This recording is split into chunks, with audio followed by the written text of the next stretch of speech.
તો નમસ્કાર મિત્રો, વિડીયોમાં તમારું હાર્દિક સ્વાગત છે। તો મિત્રો, હાલમાં સમાચાર એવા જાણવા મળી રહ્યા છે કે રોયલ રાજા પર હુમલો કરવામાં આવ્યો છે મિત્રો। અને મિત્રો, હાલમાં રોયલ રાજા હોસ્પિટલમાં દાખલ છે અને મિત્રો તેના માથાના વાળ પણ કાપી નાખવામાં આવે છે અને તેની મૂછો પણ કાપી નાખવામાં આવી છે મિત્રો।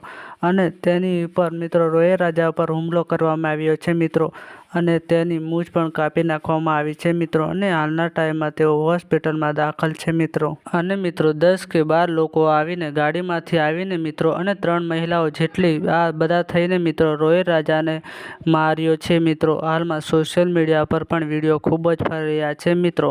અને આગળ વિડીયોની શરૂઆત કરતા પહેલા તમને કહી દઉં કે મિત્રો, હજુ સુધી તમે ચેનલને સબસ્ક્રાઇબ નથી કરી તો મિત્રો તમે પહેલા અમારી ચેનલને સબસ્ક્રાઇબ કરી લેજો મિત્રો, જેથી આગળ કોઈ પણ નવા વિડીયો સૌપ્રથમ આપને જાણવા મળે મિત્રો। અને મિત્રો, એવું પણ જાણવા મળી રહ્યું છે કે રોયલ રાજા ઉપર હુમલો કરતી વખતે કીર્તિબેન પટેલને કોલ કરવામાં આવ્યો હતો અને ત્યારે કીર્તિબેન પટેલે એવું કીધું હતું કે આની મૂછ કાઢી નાખો અને તેના વાળ પણ કાઢી નાખો, એવું કીર્તિબેન પટેલે કીધું હતું મિત્રો। અને મિત્રો, રોયલ રાજા પર હુમલો 10 કે 12 વ્યક્તિએ કર્યો હતો અને 3 મહિલાઓ હતી મિત્રો। અને રોયલ રાજાને તાત્કાલિક હોસ્પિટલમાં દાખલ કરવામાં આવ્યા હતા મિત્રો। અને મિત્રો, આ માહિતી સોશિયલ મીડિયા ઇન્ટરનેટ દ્વારા તમને આપવામાં આવી છે મિત્રો। તો મિત્રો, તમારે આના વિશે શું કહેવું છે કોમેન્ટ કરીને જરૂર જણાવજો મિત્રો। અને આ વિડીયો પસંદ આવે તો વિડીયોને લાઇક કરવાનું ભૂલતા નહીં અને આ વિડીયોને પણ જેટલો બને એટલો આગળ શેર કરી દેજો મિત્રો। તો મિત્રો, આજના વિડીયોમાં આટલું જ, મળીએ આપણે નવા વિડીયોમાં।